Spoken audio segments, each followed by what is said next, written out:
Nagpuyo sa lokal nga kagamhanan sa syudad sa San Carlos nga mahatagan og kahibalo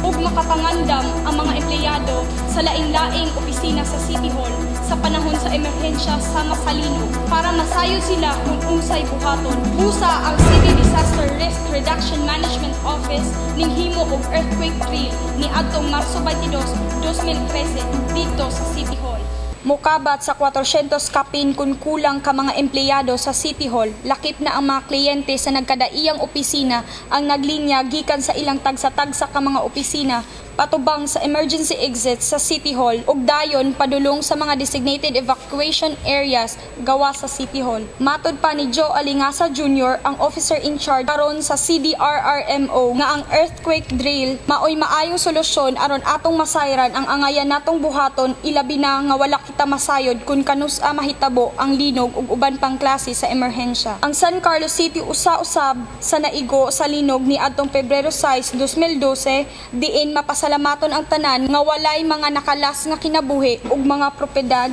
nga nangadaot kumpara sa mga lugar sa Negros Oriental diin daghang kinabuhi ang nakalas ug mga propiedad ang nangadaot. Sa maong earthquake drill ning abag usab ang Bureau of Fire Protection ug mga traffic enforcers.